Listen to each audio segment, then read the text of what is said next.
तिरुपति मंदिर में प्रसाद विवाद के बाद राजस्थान में भजनलाल सरकार एक्शन में दिख रही है। दरअसल भजनलाल सरकार राजस्थान में 23 से 26 सितंबर तक विशेष अभियान चलाने जा रही है। इसके तहत बड़े मंदिरों में प्रसाद की जांच की जाएगी। मंदिरों के प्रसाद की गुणवत्ता, शुद्धता और साफ सफाई को लेकर के जांच की जाएगी। तो ये बड़ी अपडेट आपको दे रहा है। बड़े मंदिरों में किस तरीके से प्रसाद तैयार होता है, उसकी गुणवत्ता की जांच की जाएगी। 23 से 26 सितंबर तक विशेष अभियान जो है चलाया जाएगा। ज्यादा जानकारी के लिए संवाददाता सौरभ हमारे साथ जुड़ चुके हैं। सौरभ, एक विशेष अभियान चलने जा रहा है जिसके तहत मंदिरों में प्रसाद की गुणवत्ता की जांच की जाएगी। क्या कुछ अपडेट पूरे मामले में?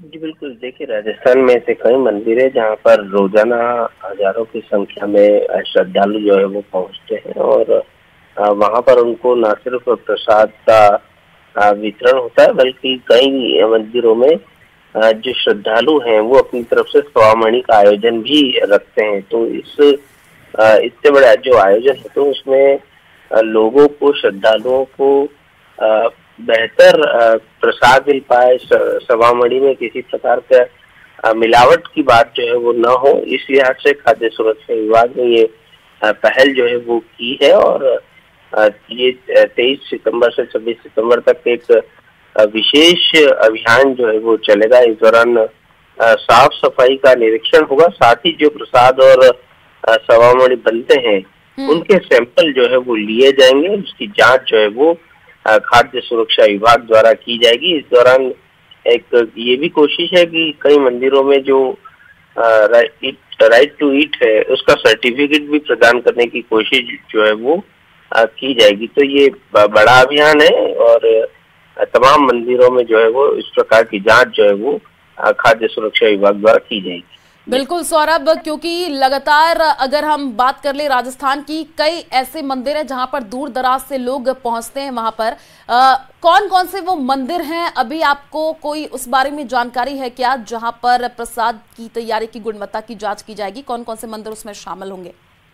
जी बिल्कुल, राजस्थान के तमाम बड़े मंदिरों की बात जो है वो यहाँ पर कही गई है। देखिए, खाटू श्याम जी का मंदिर है, वहाँ पर हजारों की संख्या में श्रद्धालु पहुंचते हैं। सालासर धाम है, वहाँ पर रोजाना हजारों की संख्या में श्रद्धालु पहुंचते हैं। नाथ द्वारा है, बहुत सारे मंदिर हैं जो कि जयपुर का गोविंद देव जी मंदिर है। इसके अलावा यहीं पर ही जो है वो खोले के हनुमान जी में बड़ी संख्या में सवामणि का जो है वो आयोजन किया जाता है। तो ऐसे कई मंदिर है जहाँ पर इस प्रकार के न सिर्फ भोग प्रसादी लगती है बल्कि सवामणि भी होती है। तो इन तमाम जगहों पर खाद्य सुरक्षा विभाग की टीम द्वारा जांच जो है वो की जाएगी। ठीक है, आप नजर बना करके रखिए, आगे आपसे अपडेट लेंगे। फिलहाल शुक्रिया तमाम जानकारी साझा करने के लिए।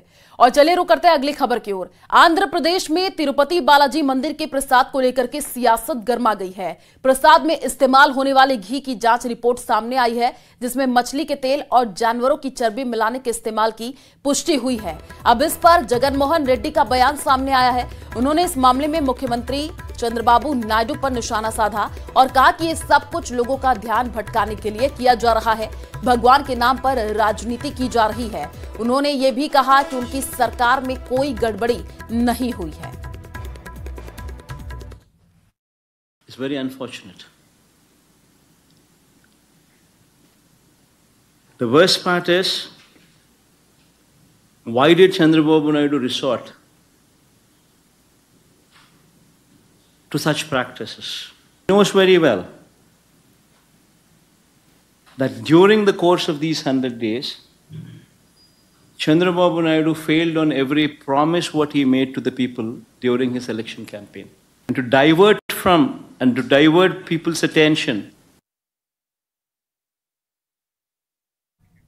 और चलिए रुक करते हैं अगली खबर की ओर। तिरुपति प्रसाद विवाद पर केंद्र सरकार एक्शन में है। केंद्रीय स्वास्थ्य मंत्री जेपी नड्डा ने आंध्र प्रदेश के सीएम चंद्रबाबू नायडू से फोन पर बातचीत की है और इस मामले में रिपोर्ट मांगी गई है। जेपी नड्डा ने पूरे मामले में समुचित एक्शन का भरोसा दिया है। तो ये बड़ी जानकारी आपको दे रहे हैं। तिरुपति मंदिर के प्रसाद में मिलावट के बाद से जो है अब राजनीति भी सक्रिय हो गई है और कई तरीके की प्रतिक्रियाएं भी लोगों की आ रही हैं। प्रसाद में मछली के तेल और चर्बी का इस्तेमाल किया गया है। अब इसी को लेकर के आपको बता दें कि जेपी नड्डा ने पूरे मामले में समुचित एक्शन का भरोसा दिया है। आज ही मैंने चंद्रबाबू नायडू जी से, जैसे ये असल में ये खबर डिजिटल मीडिया के माध्यम से आई है और कुछ जगह पर रिपोर्ट हुआ है। तो जैसे ही ये खबर मुझे मिली, मैंने चंद्रबाबू नायडू जी से बात की, उनसे मैंने डिटेल उसकी ली है और मैंने उनको कहा है कि आप तुरंत एक जो आपके पास अवेलेबल रिपोर्ट है वो रिपोर्ट आप मुझे भेज दें। उस रिपोर्ट को मैं एग्जामिन भी करूंगा, स्टेट रेगुलेटर से भी बातचीत करूंगा, उनका क्या कहना है उसको भी जानूंगा। उस जो रिपोर्ट है जिस सोर्स से आई है उस रिपोर्ट को पूरी तहकीकात करके उसके सारे पहलुओं को ध्यान में रख करके suitable action will be taken accordingly. जो भी कानून के दायरे में और जो भी हमारी नियमावली food safety standards authority of India के तहत आती है उसके तहत हम इस पर कार्रवाई करेंगे। लेकिन अभी हमने रिपोर्ट मंगवाई है। I will examine it, my FSSAI is going to, they are going to give report and then we will take action. Tirupati prasadam विवाद पर मंदिर प्रशासन ने सफाई दी है। मंदिर प्रशासन का कहना है कि पिछली सरकार में सस्ते घी का इस्तेमाल किया गया था और शिकायत मिलने पर सप्लायरों को ब्लैकलिस्ट कर दिया गया था।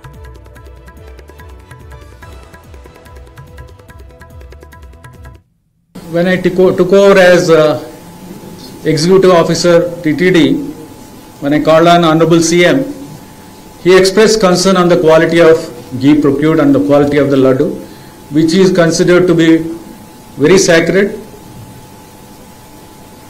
and it is offered as prasadam to Sri Lord Venkateswara Swami, and any deviation in the quality will cause, it is called doing apavitram, doing something which is not sacred. So he wanted that we should take steps to ensure that the sanctity of the temple is restored. As per that, we started working on that. Then we found that there are various reasons why the quality of ghee is not up to the mark. One is that we don't have any internal lab to test adulteration in the ghee, and also there is no system of testing the quality of ghee for adulteration in outside labs also. और चलिए रुक करते हैं बड़ी खबर की ओर। प्रधानमंत्री नरेंद्र मोदी 3 दिवसीय अमेरिका यात्रा के लिए रवाना हो चुके हैं और प्रधानमंत्री नरेंद्र मोदी अपने दौरे के दौरान अमेरिकी राष्ट्रपति जो बाइडेन से द्विपक्षीय वार्ता करेंगे और क्वाड की बैठक में भी हिस्सा लेंगे। ये बैठक अमेरिका के डेलावेयर में होगी। अमेरिका के नेतृत्व में क्वाड की बैठक में पीएम मोदी के अलावा ऑस्ट्रेलिया और जापान के प्रधानमंत्री भी हिस्सा लेंगे। पीएम मोदी ऑस्ट्रेलिया और जापान के पीएम के साथ भी द्विपक्षीय बैठक करेंगे। क्वाड बैठक के दौरान मून शॉट कैंसर कार्यक्रम भी होगा। क्वाड शिखर सम्मेलन के दौरान जिन प्रमुख पहलुओं पर हो सकता है कि घोषणा भी की जाए और उनमें कैंसर मून शॉट कार्यक्रम पर समूह के 4 सदस्य देशों के बीच सहयोग भी शामिल है। क्वाड शिखर सम्मेलन के दौरान आयोजित होने वाला कैंसर मून शॉट कार्यक्रम एक प्रमुख प्राथमिकता होगी। मून शॉट कार्यक्रम कैंसर के इलाज में सहयोग की दिशा में एक महत्वपूर्ण कार्यक्रम होगा। पीएम मोदी क्वाड सम्मेलन के बाद न्यूयॉर्क के लिए रवाना होंगे। न्यूयॉर्क में प्रधानमंत्री भारतीय समुदाय से जुड़े कार्यक्रम में हिस्सा लेंगे और इसके अलावा सीईओ राउंड टेबल में भी हिस्सा लेंगे। पीएम मोदी अपने 3 दिवसीय अमेरिका दौरे के दौरान समिट ऑफ द फ्यूचर को भी संबोधित करेंगे। तो ये बड़ी जानकारी आपको देना है। प्रधानमंत्री नरेंद्र मोदी जो है अमेरिका के लिए रवाना हो चुके हैं। तस्वीर आपको टीवी स्क्रीन पर दिखा रहे हैं। क्या कार्यक्रम उनके रहेंगे वो बता दें आपको। क्वाड समिट में पीएम शामिल होंगे। बाइडेन के साथ द्विपक्षीय जो है वार्ता होगी। तो अमेरिका दौरे पर प्रधानमंत्री नरेंद्र मोदी और रवाना हो चुके हैं, जहां पर राष्ट्रपति बाइडेन के साथ उनकी मुलाकात होनी है। क्वाड समिट में भी जो है प्रधानमंत्री नरेंद्र मोदी शामिल होंगे। केंद्रीय मंत्री रवनीत सिंह बिट्टू को कांग्रेस एमएलए की धमकी के बाद अब नया विवाद शुरू हो गया है। तेलंगाना में कांग्रेस के एक विधायक ने रवनीत सिंह बिट्टू को लेकर के आपत्तिजनक बयान दिया है। कांग्रेस विधायक वेदमा बुज्जू ने कहा कि केंद्रीय मंत्री रवनीत सिंह बिट्टू का जो कोई भी सिर काट करके लाएगा वो उसे अपनी पुश्तैनी जमीन इनाम में देंगे। इस पर केंद्रीय मंत्री रवनीत सिंह बिट्टू ने पलटवार करते हुए कांग्रेस पार्टी से सवाल पूछा है कि क्या यही है मोहब्बत की दुकान। उन्होंने लिखा है कि 1984 से 2024 तक कांग्रेस जरा भी बदली नहीं। वो तब भी सिखों के खून की प्यासी थी और वह आज भी वह खून की प्यासी है। कांग्रेस पार्टी तो सिखों की खून के प्यासी 84 से लेके अब 2024 हो गया वो रही है और उसी लाइन पे वो चल रही हैं। 3 पीढ़ियां उनकी निकल रही, पर उनका मन नहीं भरा सिखों के खून के साथ या सिखों की जानों के साथ खेलना। वो दादी ने किया, वो फादर ने किया, वो अब उनका बेटा कर रहा है। और बड़ी खबर आपको बता दें, राष्ट्रपति द्रौपदी मुर्मू ने आतिशी को 21 सितंबर से दिल्ली का सीएम नियुक्त कर दिया है। 5 मंत्रियों की नियुक्ति को भी मंजूरी मिल गई है। राष्ट्रपति ने अरविंद केजरीवाल का इस्तीफा भी स्वीकार कर लिया है। बताया ये जा रहा कि आज शाम करीब 4:30 बजे दिल्ली के राजभवन में एलजी विनय कुमार सक्सेना आतिशी को दिल्ली के मुख्यमंत्री पद की शपथ दिलाएंगे। आतिशी के साथ आम आदमी पार्टी के 5 विधायक गोपाल राय, सौरभ भारद्वाज, कैलाश गहलोत, इमरान हुसैन और मुकेश अहलावत भी कैबिनेट मंत्री पद की शपथ लेंगे। तो ये बड़ी जानकारी आपको दे रहे हैं। आतिशी का आज शपथ ग्रहण समारोह होगा। शाम करीब 4:30 बजे शपथ ग्रहण समारोह होना है। दिल्ली में आज नई सरकार का शपथ ग्रहण होगा। राष्ट्रपति ने जो है केजरीवाल का इस्तीफा मंजूर कर लिया और आज नई सीएम आतिशी का शपथ ग्रहण होना है। साथ ही 5 विधायक भी कैबिनेट मंत्री पद की आज शपथ लेंगे। महाराष्ट्र के पुणे से एक हैरान कर देने वाला वीडियो सामने आया है, जिसमें एक ट्रक जमीन धंसने की वजह से गड्ढे में समाता दिखाई दिया है। वीडियो पुणे के समाधान चौक के पास का बताया जा रहा है। तस्वीर देखिए, ये सामने आई है। सामने आए सीसीटीवी वीडियो में पुणे म्यूनिसिपल का एक ट्रक वहां पर पहुंचा था। ट्रक जैसे ही वहां की एक कॉलोनी के गेट के अंदर पहुंचा, तभी ट्रक के नीचे की जमीन अचानक से धंसना शुरू हो गई और देखते ही देखते वहां इतना बड़ा गड्ढा हो गया कि म्यूनिसिपल का वो ट्रक पूरी तरीके से उस गड्ढे में समाता चला गया। ये देखकर वहां लोगों की भारी भीड़ जमा हो गई और उसके बाद उस ट्रक को गड्ढे से बाहर निकालने की कवायद शुरू कर दी गई।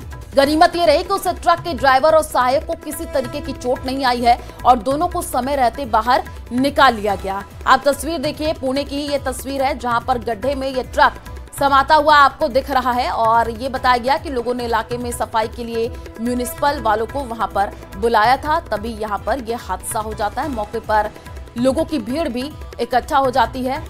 गनीमत ये रही कि हादसे में किसी को चोट नहीं आई है। ट्रक जमीन धंसने की वजह से गड्ढे में समाया है। आप तस्वीर देखिए, पुणे की ये तस्वीर है। कुछ लोग आपको दिख रहे हैं जो कि इस पूरे घटना का वीडियो बनाते हुए भी दिखे। महायुद्ध के बीच में इजराइल ने लेबनान की राजधानी बेरूत में बहुत बड़ी स्ट्राइक की है। इजरायली सेना ने हिजबुल्लाह के ऑपरेशन चीफ इब्राहिम अकील को मार गिराने का दावा किया है। इब्राहिम अकील वही शख्स है जो हिजबुल्लाह की तरफ से सारी रणनीति तैयार करता था। तो ये बड़ी अपडेट आपको दे रहे हैं, जहां पर आपको बता दें कि इजरायली सेना ने हिजबुल्लाह के ऑपरेशन चीफ इब्राहिम अकील को मार गिराने का दावा किया है और इब्राहिम अकील वही शख्स है जो हिजबुल्लाह की तरफ से सारी रणनीति तैयार करता था। I can now confirm that Ibrahim Akil was eliminated together with other senior terrorists in Hezbollah's Radwan forces. Ibrahim Akil had the blood of many innocent people on his hands. और चलिए रुक करते हैं अगली खबर की ओर। जयपुर के नाहरगढ़ के घने जंगलों में 20 से ज्यादा दिन से लापता राहुल का अब तक कोई सुराग नहीं लगा है। इस बीच जयपुर पुलिस ने राजस्थान हाईकोर्ट में प्रगति रिपोर्ट पेश की है। पुलिस का कहना है कि वो पूरी शिद्दत से राहुल को खोजने में लगे हैं। वहीं कोर्ट ने पुलिस को राहुल को ढूंढने के लिए 2 सप्ताह का समय और दिया है। देखिए रिपोर्ट। नाहरगढ़ के जंगलों में राहुल की गुमशुदगी का मामला।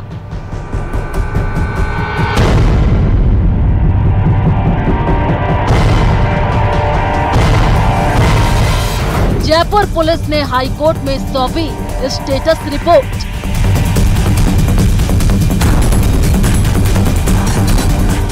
पुलिस की कोशिश से संतुष्ट नजर आया कोर्ट।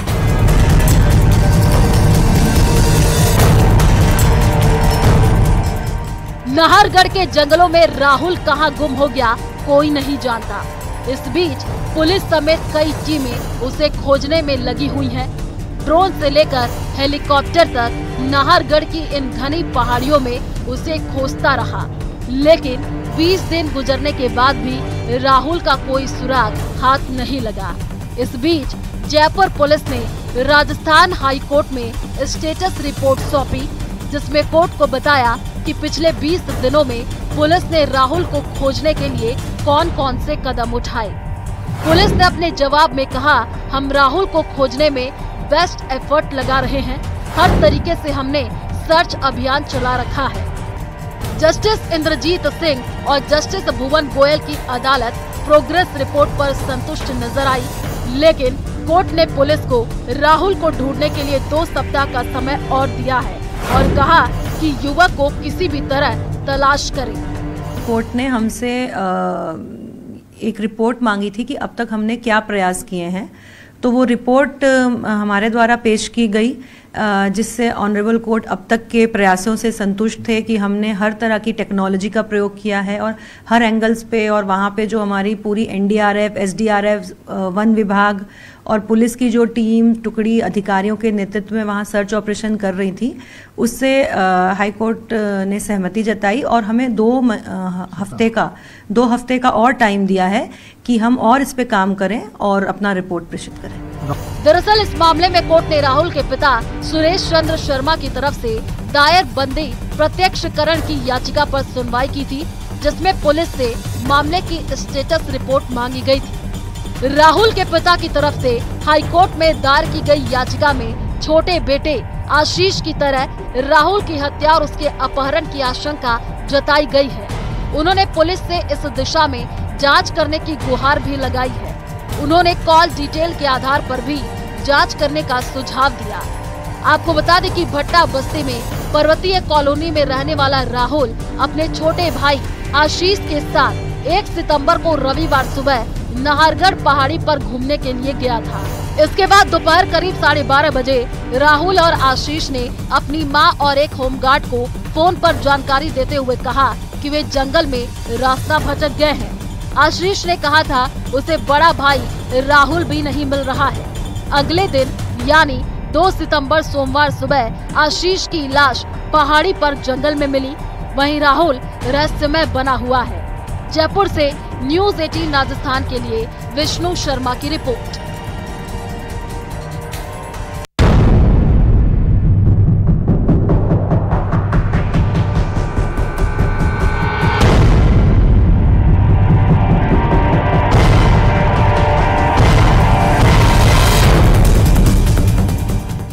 आपको बताएं कि 1 सितंबर को राहुल और उसका भाई आशीष नाहरगढ़ की पहाड़ी पर घूमने के लिए गए थे, जिसके बाद राहुल और आशीष लापता हो गए, उनका सुराग नहीं लगा और वहीं पर अगले दिन आशीष की मौत हो गई, उसकी लाश झाड़ियों में मिली। इस पूरे मामले में राहुल और आशीष के पिता की ओर से बंदी प्रत्यक्षकरण की याचिका हाई कोर्ट में दायर की गई थी, जिसमें पहले भी कोर्ट ने 2 सप्ताह का वक्त पुलिस को दिया था, लेकिन उसके बाद भी राहुल का कोई सुराग नहीं लगा है।